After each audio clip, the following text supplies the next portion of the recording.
فاروق اعظم کا علم اور اجتہاد. سیدنا فاروق اعظم رضی اللہ عنہ بھی مجتہد صحابہ میں سے تھے. ان کا بہت بلند مقام تھا اجتہاد کے میدان میں. انہوں نے اجتہاد کی ضرورت پر قاضی شریح رحمہ اللہ کو گائیڈ لائن بھی دی. یہ مشہور تابعی ہیں اور قاضی بنا کر ان کو بھیجا گیا تھا. تو ان کو گائیڈ لائن بھی دی.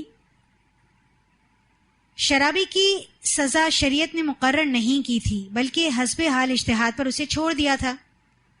زمانہ فاروقی میں جب عراق، شام اور مصر کے علاقے فتح ہوئے تو لوگوں میں شراب نوشی بھی عام تھی. یعنی جو لوگ مسلمان ہونا شروع ہوئے تھے ان میں شراب نوشی کی عادت عام تھی. اب ان سے فوراً تو شراب کی عادت نہیں چھڑائی جا سکتی.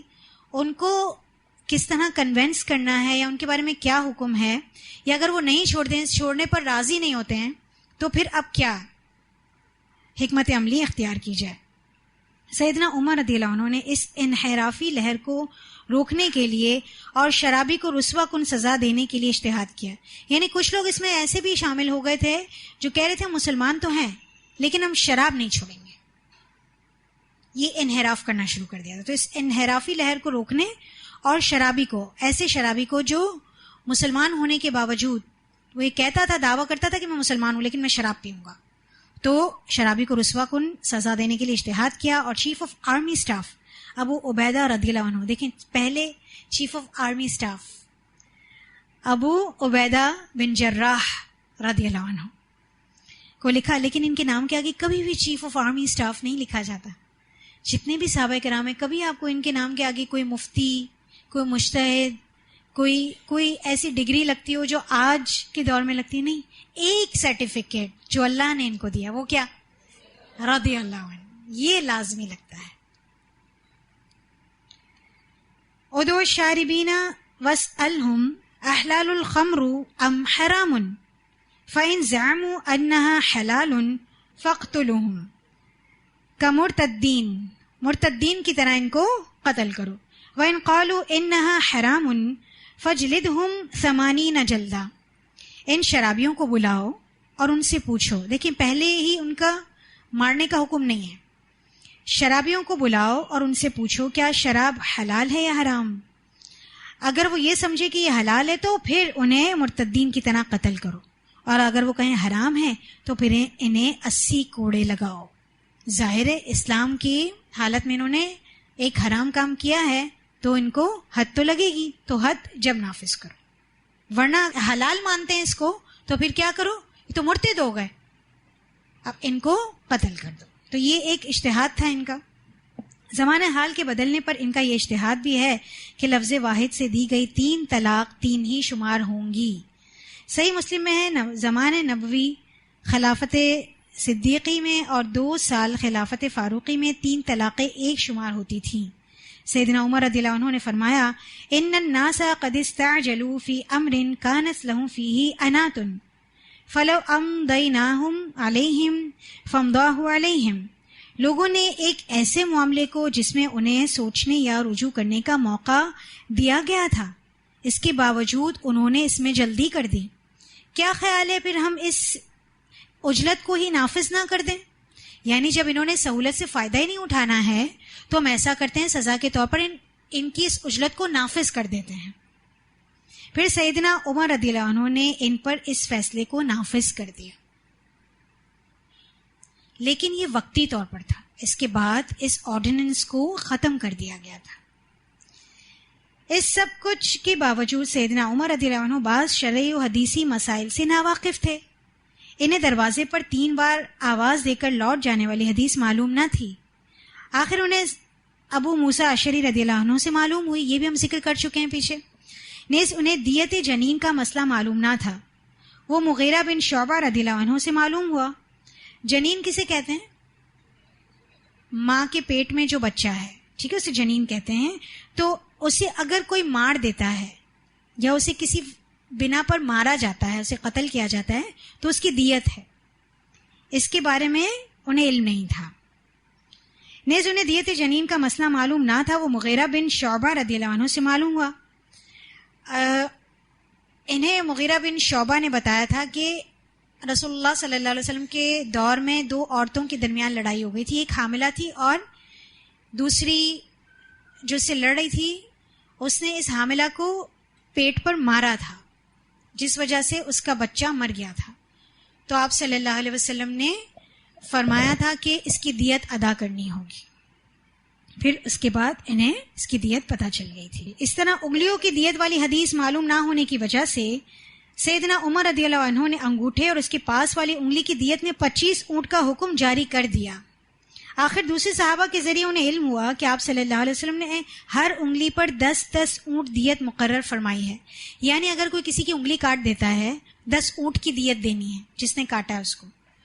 اور حضرت عمر نے یہ قیاس کیا تھا کہ انگوٹھا اور انگلی سب سے زیادہ استعمال ہوتے ہیں. آپ نے بعض لوگ دیکھے ہوں گے جن کی 3 انگلیاں نہیں ہوتی ہیں لیکن پھر بھی وہ بہت سارا کام کرنے پر قدرت رکھتے ہیں کیونکہ ان کے یہ 2 مین پارٹس ہوتے ہیں.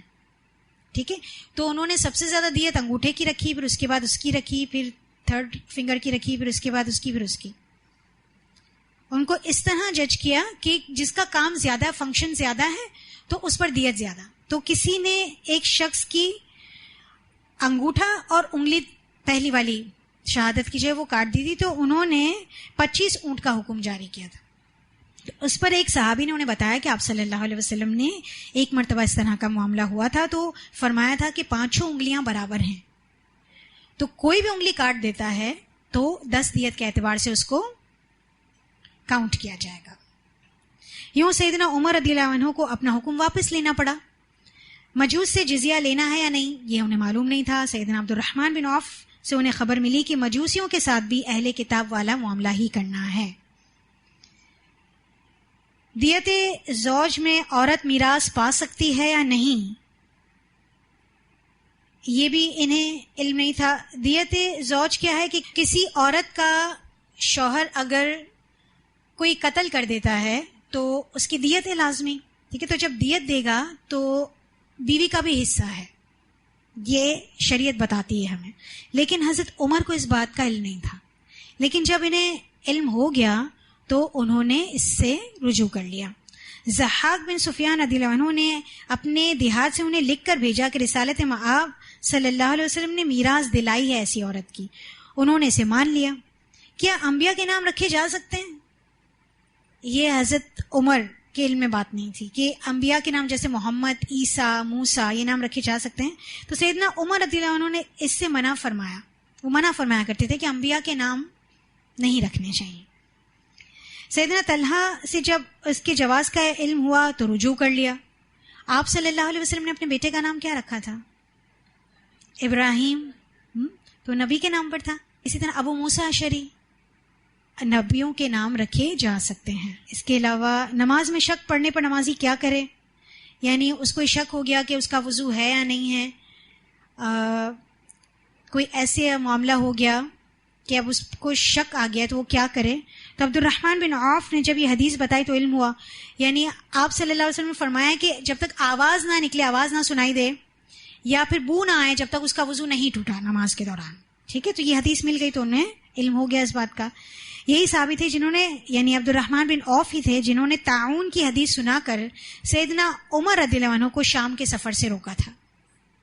ٹھیک ہے، تو کچھ علم ایسا تھا جو سیدنا عمر کو بھی نہیں پتا چلا، لیکن جیسے پتا چل گیا انہوں نے اپنے علم سے رجوع کر لیا. یہاں تک کہ جو فیصلے نافذ کر دیے تھے نا بطور قاضی، اس سے بھی رجوع کر لیا.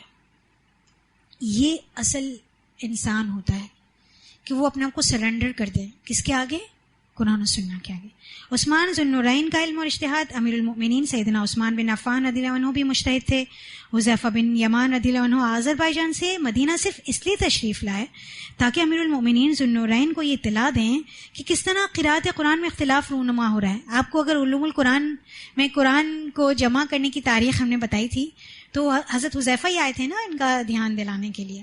تو یہ وہی بات کی جا رہی ہے. شامی حضرات مقداد بن اسود اور ابو ذر رضی اللہ عنہما کی قرات پر، اور عراقی حضرات حضرت عبداللہ بن مسعود اور ابو موسیٰ اشعری کی قرات پر ڈٹے ہوئے ہیں، اور ہر ایک اپنے آپ کو صحیح اور دوسرے کو غلط کہہ رہا ہے.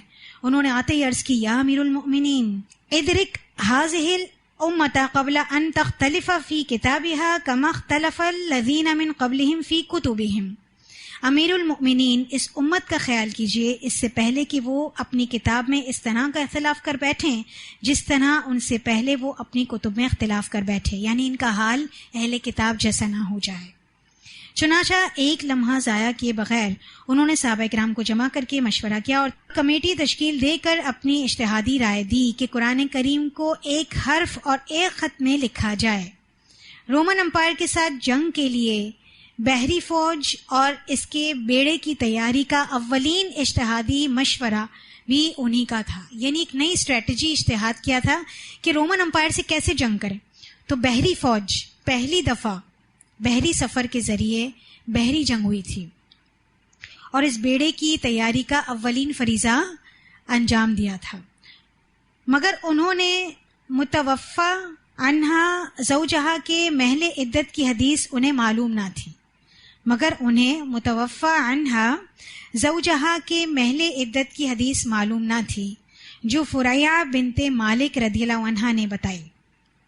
یعنی انہیں یہ معلوم نہیں تھا کہ جس عورت کا شوہر فوت ہو جاتا ہے تو وہ عورت اپنی عدت کہاں گزارے.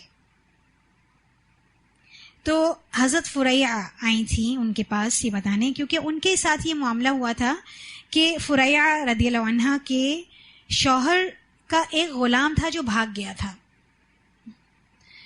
ان کے شوہر کو پتہ چلا تو غلام کو ڈھونڈنے اس کے پیچھے گئے. جب وہ وہاں پہنچے تو وہاں 5-6 لوگ آلریڈی موجود تھے. تو ان سب نے مل کر فریعہ کے شوہر کو رضی اللہ عنہ ان کو قتل کر دیا. جب وہ واپس ان کی لاش آئی تو فریعہ کے عدت کا مسئلہ تھا تو وہ آپ صلی اللہ علیہ وسلم کے پاس گئیں. اس وقت آپ صلی اللہ علیہ وسلم مسجد میں بیٹھے ہوئے تھے. تو انہوں نے کہا کہ میں عدت کہاں گزاروں، اپنے شوہر کے گھر میں یا پھر اپنے والدین کے گھر؟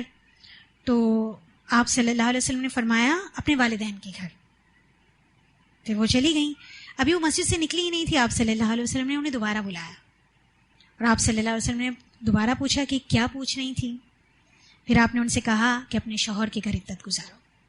تو یہ حدیث کہ شوہر کے گھر ایک بیوہ عدت گزارے گی، اس کا علم سیدنا عثمان کو نہیں تھا. تو یہ صحابیاں آئی تھیں فریعہ اور انہوں نے بتایا تھا. علی بن ابی طالب رضی اللہ عنہ کا علم اور اشتہار سیدنا علی رضی اللہ عنہ بھی افتاء میں اعلیٰ مقام پر تھے اور لوگوں کے فیصلے انتہائی منفرد مگر بھرپور صلاحیتوں اور خوبیوں سے کرتے تھے. انہیں قرآن کریم کی عربی لغت کا علم بھی تھا اور سنت نبویہ کا بھی علم تھا. انہیں شرعی مصادر کی مکمل درایت حاصل تھی. بہت ہی انٹیلیجنٹ اور اتنے ڈیفیکلٹ کیسز انہوں نے سالو کیے ہیں کہ حضرت عمر فاروق بھی جب کسی مسئلے میں انہیں کوئی حل نہیں دکھائی دیتا تھا وہ کہتے تھے کہاں ہے ابو الحسن. یہ ان کی کنیت تھی حضرت علی کی. ابو الحسن کہاں ہے، یہ معاملہ ہم سے حل نہیں ہوگا، ابو الحسن کو بلائیے. پھر وہ آتے تھے اور مسئلے کو حل کرتے تھے. انہیں شرعی مصادر کی مکمل درایت حاصل تھی کہ اسباب ورود حدیث بھی انہیں معلوم تھے. جیسے کسی آیت کا شان نزول ہوتا ہے نا، اسی طرح کسی حدیث کا بھی ورود اسباب ورود ہوتا ہے کہ حدیث کیوں آپ صلی اللہ علیہ وسلم نے فرمائی، کیا ایسا واقعہ ہوا، کس جگہ پر ہوا، کون کون لوگ تھے. یہ پورا سارا واقعے کے ساتھ حضرت علی کو معلوم تھا. اسے کیا کہا جاتا ہے؟ اسباب ورود حدیث. اس میں بھی وہ ماہر تھے. ناسخ و منسوخ کی معرفت، مجمل و مبین، مطلق و مقید وغیرہ اصول فقہ کا بھی ادراک رکھتے تھے. جب بھی کوئی فیصلہ و فتویٰ دینا ہوتا تو فوراً کتاب و سنت کی طرف ہی رجوع فرماتے. ایک شخص کی 2 بیویاں تھیں، دونوں نے ایک ہی رات لڑکا اور لڑکی جنے. صبح ہوئی تو لڑکے کے بارے میں وہ جھگڑ بیٹھی. معاملہ سیدنا علی رضی اللہ عنہ کے پاس لایا گیا. انہوں نے فرمایا دونوں مائیں اپنا اپنا دودھ وزن کریں، جس کا دودھ زیادہ ہوگا وہی لڑکے کی ماں ہوگی. تو یہ ایک ان کے علم میں بات تھی کہ جو لڑکے کی ماں ہوتی ہے لڑکے کو دودھ کی زیادہ ضرورت ہوتی ہے. اور ویسے بھی آپ دیکھیں ساری زندگی لڑکے کی خوراک زیادہ ہے بنسبت لڑکی کی خوراک. تو یہ ایک جرنل پرنسپل، ایک جرنل رول ہے جو کہ اللہ تعالیٰ ایک ماں کی چھاتی میں بھی لڑکی کے لیے دودھ اتنا ہی ڈالتا ہے جتنی اس کی ضرورت ہوتی ہے اور لڑکے کے لیے دودھ زیادہ ڈالتا ہے کیونکہ اس کی جسمانی ضرورت زیادہ ہے. تو پھر اس کے بعد فیصلہ ہو گیا کہ کس کا لڑکا ہے اور کس کی لڑکی ہے. سبحان اللہ. 2 آدمی رسول اللہ صلی اللہ علیہ وسلم کی خدمت میں ایک جھگڑا لائے. ایک نے کہا اللہ کے رسول اس شخص کی گائے نے میرا گدھا مار دیا ہے. ایک شخص کی گائے نے دوسرے شخص کے گدھے کو مار دیا تھا. دوسرا بولا جانوروں کی ضمانت کون دیتا ہے؟ جانور ہے، کسی نے کسی کو مار دیا، ہم کیا اس کی ضمانت لے سکتے ہیں؟ آپ صلی اللہ علیہ وسلم نے سیدنا علی رضی اللہ عنہ سے فرمایا علی تم بتاؤ کیا فیصلہ کرنا چاہیے؟ سیدنا علی رضی اللہ عنہ نے ان سے پوچھا کیا تمہارے جانور بندھے تھے یا کھلے، یا ایک بندھا تھا اور دوسرا کھلا تھا؟ دونوں نے کہا گدھا بندھا ہوا تھا اور گائے کھلی ہوئی تھی اور گائے کا مالک بھی موجود تھا. سیدنا علی نے فرمایا صاحب البقرتی ضامن الحماری، گائے والا ہی گدھے کا ضامن ہے. تو قصوروار کون ٹھہرا؟ جس کی گائے تھی. رسول اللہ صلی اللہ علیہ وسلم نے اسی فیصلے کو ہی صادر فرما دیا. امیر المؤمنین سیدنا علی رضی اللہ عنہ کو انبیاء کے مال میں وراثت جاری نہ ہونے کی حدیث معلوم نہ تھی. جبھی تو آپ صلی اللہ علیہ وسلم کی وفات کے بعد حضرت فاطمہ اور حضرت علی رضی اللہ عنہ دونوں آئے تھے سیدنا ابو بکر کے پاس. لیکن ان دونوں کو جب حدیث حضرت ابو بکر نے بتائی تو دونوں واپس چلے گئے. تو ان کے علم میں یہ حدیث نہیں تھی. وہ اس بات سے بھی لا علم تھے کہ آگ سے عذاب دینے کی ممانعت بھی شریعت میں موجود ہے. کوئی کسی کو آگ کا عذاب نہیں دے سکتا، شریعت میں اس کی ممانعت ہے. حدیث ہے کہ کوئی کسی کو آگ سے جلنے کا عذاب نہیں دے سکتا، مفہوم حدیث. لیکن انہوں نے اپنی خلافت کے دوران کسی کو آگ کا عذاب دیا تھا. پھر جب انہیں بتایا گیا تو انہوں نے رجوع کر لیا. دیگر صحابہ کا علم سیدنا عبداللہ بن مسعود رضی اللہ عنہ کو ہی لے لیجئے. ان کے پاس بلا شبہ سنت رسول کا خاصہ علم تھا. مفسر صحابی کہلاتے ہیں یہ، مگر تھے وہ بھی انسان. کچھ مسائل سنت ایسے تھے جو صحابہ کرام کے مابین متفق تھے، مگر وہ یعنی سیدنا عبداللہ بن مسعود بھول گئے، یا ان تک حدیث نہیں پہنچی، یا انہیں ناسخ کا علم نہیں ہو سکا، اور وہ الگ نقطۂ نظر رکھتے تھے. کوئی بھی وجہ ہو سکتی ہے. مشہور حنفی محقق امام زیلعی نے نظم الرائیہ میں ان کے چند ایسے مسائل کی تفصیل دی ہے. معوذتین کو وہ قرآن مجید کا حصہ نہیں سمجھتے تھے. سیدنا عبداللہ بن مسعود قرآن کا حصہ نہیں سمجھتے تھے، مگر صحیح بات یہ کہ انہوں نے اتنا ضرور کہا تھا کہ 2 صورتیں شر اور خرابی سے بچنے کے لیے نازل کی گئی تھیں. لیکن دیگر صحابہ نے انہیں بتایا تو انہوں نے تسلیم کر لیا. اس کے علاوہ آپ صلی اللہ علیہ وسلم نے آیت وما خلق الذکر والانثی کس طرح پڑھی، ابن مسعود بھول گئے تھے. انہیں یاد ہی نہیں رہا کہ ایکچوئل ٹیکسٹ کیا ہے. وہ اس طرح پڑھا کرتے تھے والذکر والانثی. بیسیکلی کیا ہے؟ وما خلق الذکر والانثی. پھر جب انہیں بتایا گیا تو انہوں نے درست کر لیا.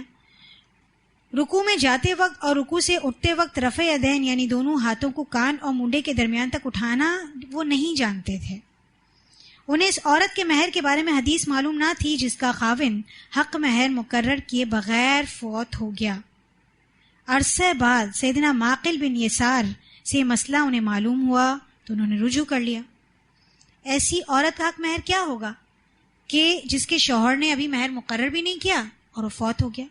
مہر مثل، ٹھیک ہے، مہر مثل ہوگا. گڈ، بارک اللہ فیکم. جمعے کے لیے تیمم کرنے کی اجازت شریعت میں موجود ہے، مگر ابن مسعود اس حدیث سے بھی ناواقف تھے. سیدنا ابن عباس رضی اللہ عنہ کو رسول اللہ صلی اللہ علیہ وسلم کی نماز ظہر و عصر میں قرات کرنے کی حدیث کا علم نہیں تھا. اس کے علاوہ ام المؤمنین سیدہ عائشہ رضی اللہ عنہا کو کھڑے ہو کر پیشاب کرنے والی حدیث معلوم ہی نہیں تھی.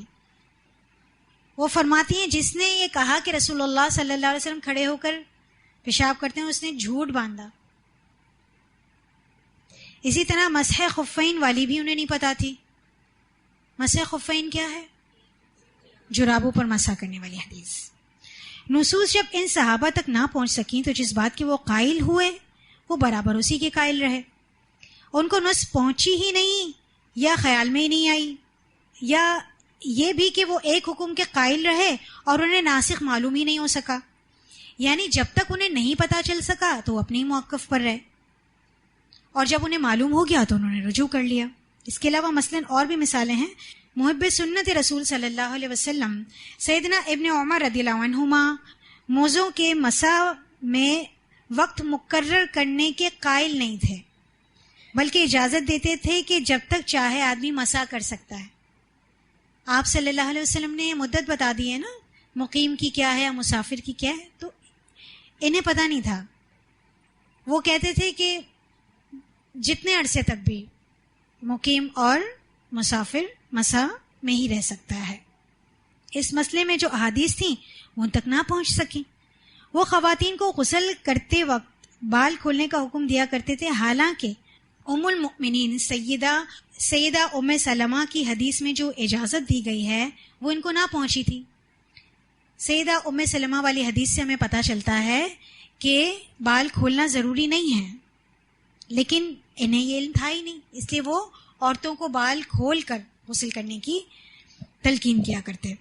ممتاز صحابیہ سیدہ ہند رضی اللہ عنہا کو مستحاضہ والی حدیث کا علم ہی نہیں تھا، وہ حالت استحاضہ میں بھی نماز نہیں پڑھتی تھی۔ سیدنا ابن عمر اور سیدنا عبداللہ بن عمر بن العاص رضی اللہ عنہم دونوں دریا کے پانی سے جواز طہارت کے قائل ہی نہ تھے۔ سیدنا ابو موسیٰ اشعری رضی اللہ عنہ نیند کو ناقص وضو سمجھتے ہی نہ تھے، خواہ سونے والا جیسے اور جس قدر سوتا رہے مگر اس کا وضو نہیں ٹوٹتا۔ ان کا یہ خیال تھا، کیونکہ انہیں پتہ ہی نہیں تھا کہ یہ نواقض وضو میں شامل ہے۔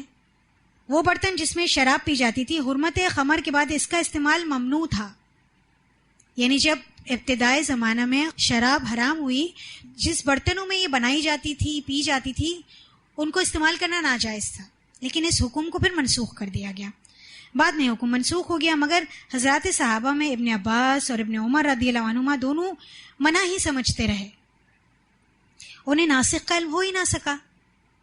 قربانی کا گوشت 3 دن سے زائد رکھنا آپ نے ممنوع قرار دیا تھا ابتداً، حالات کے بہتر ہونے کے بعد آپ نے اجازت مرحمت فرما دی۔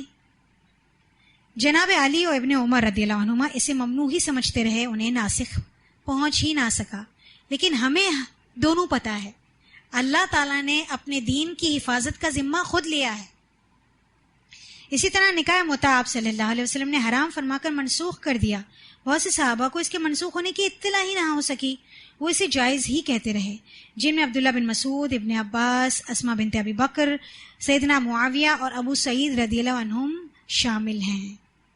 اسی کو بنیاد بنا کر ایک فرقہ نکاح متع کو حلال قرار دیتا ہے۔ صحابہ کا سنہری اصول، یہ سب معلومات فقہی کتب میں بے شمار ایسی مثالوں کے ساتھ موجود ہیں۔ بعض علماء نے ان کی کچھ نہ کچھ تعویلیں کی ہیں، مگر اس سے انکار نہیں کہ ان مقدس ہستیوں کو حدیث رسول پہنچ ہی نہیں سکی۔ ان مقدس ہستیوں کو حدیث رسول نہیں پہنچ سکی، جس کی وجہ سے ان میں یہ اختلاف رائے ہوا۔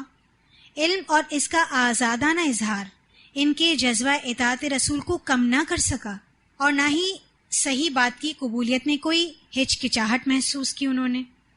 ان کا ایک اصول یہ تھا کہ مسئلے کی وضاحت جب حدیث رسول سے ہو جائے تو پھر بلا تعامل اسے قبول کر لینا چاہیے۔ وجہ اس کے علاوہ اور کیا ہو سکتی ہے کہ ان کے مزاج و گٹی میں تسلیم اور اطاعت کا جذبہ ہمہ وقت یعنی ہمیشہ زندہ ہوتا تھا۔ ان کے لیے سب سے بڑھ کر بلند پائے کی بات آپ صلی اللہ علیہ وسلم، ان کے ذہن میں کوئی اور بات آتی ہی نہیں تھی سوائے اتباع رسول کے، اس لیے انہیں یہ بات ان کے لیے کوئی معنی نہیں رکھتی تھی کہ اگر یہ بات میرے علم میں نہیں آئے گی تو میری حیثیت کم ہو جائے گی، نہیں، اس کو تسلیم کرتے تھے۔ ائمہ فقہا کا علم، غرض یہ کہ سیدنا ابو بکر اور دیگر صحابہ کرام جو اکثر و بیشتر آپ صلی اللہ علیہ وسلم کے ساتھ رہے، ان کے علم کا جب یہ حال تھا کہ وہ رسول اللہ صلی اللہ علیہ وسلم کے ساتھ رہتے ہوئے اور علم کی محبت رکھتے ہوئے آپ کی کم و بیش احادیث اور سنتوں کو نہیں جانتے تھے یا لا علم رہے، تو بعد والے علماء و ائمہ کا کیا حال ہوگا؟ اس لیے جس طرح ہم سیدنا ابو بکر اور دیگر صحابہ کرام رضی اللہ عنہم کے بارے میں یہ مبالغہ آرائی نہیں کر سکتے کہ وہ جناب رسالت مآب صلی اللہ علیہ وسلم کی تمام احادیث وغیرہ کا علم رکھتے تھے، اسی طرح امت کے کسی امام، عالم، مجتہد کے بارے میں بھی یہ مبالغہ آرائی انتہائی نامناسب ہوگی کہ فلاں امام وغیرہ کے پاس شریعت کا سارا علم تھا، یا یہ سمجھنا کہ بعد کے ائمہ فقہاء صحابہ سے افضل تھے. مثلا ابو حنیفہ افضل من علی، ابو حنیفہ افضل ہیں علی سے. یا یقلد الشافعی ولا یقلد ابا بکر و عمر، شافعی کی تو تقلید کریں مگر ابو بکر یا عمر کی نہ کریں، کیونکہ بہت سے فقہی مسائل ایسے ہیں جن کی دلیل ان ائمہ حضرات کو نہ مل سکی، یا وہ بے خبر رہے یا لا علم تھے. یہ بھی ایک حقیقت ہے کہ بعض اہم دینی معاملات میں ان ائمہ کبار سے ایک مسئلہ بھی منقول ہی نہیں. یعنی بہت سے ایسے معاملات ہیں جس میں ان ائمہ اربع یا ائمہ کبار سے کوئی بھی مسئلہ، اس کے بارے میں کوئی بات منقول ہی نہیں ہے. تو پھر اب کیا کریں؟ اگر ہم انہی سے چمٹ جائیں گے تو پھر اس کا سولوشن کیسے نکالیں گے؟ اسی لیے اتنی بڑی تمہید بتائی گئی ہے کہ صحابہ کرام کے علم میں بھی تمام احادیث کا مجموعہ نہیں تھا. تو یہ کوئی کیسے دعویٰ کر سکتا ہے کہ کسی امام کے پاس سارا علم تھا اس لیے وہ ٹھیک ہیں، انہوں نے جو فتاویٰ دیے، انہوں نے جو اجتہاد کیا، جو رائے دی، اس کو قبول کریں من و عن قیامت تک کے لوگ. اور ایک امام کو دوسرے امام پر فوقیت دینا، اس کی تقلید کو واجب قرار دینا، اس کی تقلید سے نکلنے کو انحراف قرار دینا، یہ ساری چیزیں درست نہیں ہیں. اسلام تقلید کا قائل نہیں ہے، اتباع کا قائل ہے. پورے قرآن کو اٹھا کر دیکھ لیجئے، اتباع رسول ملتا ہے، کہیں بھی تقلید کی بات نہیں آتی. تو یہ سارے صحابہ کرام کی جو مثالیں بیان کی جا رہی ہے، اس سے ان کا مقام کم کرنا مقصد نہیں ہے. جو مثالیں پیش کی گئی ہیں تو ان کا مقام نعوذ باللہ کم نہیں کیا جا رہا ہے، بلکہ کسی کے پاس شریعت کا کوئی حکم پہنچا، کسی کے پاس کوئی حکم پہنچا، اور پھر ان تمام احکام کو یکجا کر دیا گیا، اور پھر ایک پوری شریعت جو صحیح احادیث کا مجموعہ ہے وہ ہمارے سامنے موجود ہے الحمدللہ. تو یہیں تک رکھیں گے انشاءاللہ، دعا کے ساتھ اختتام کرتے ہیں. وآخر دعوانا ان الحمدللہ رب العالمین.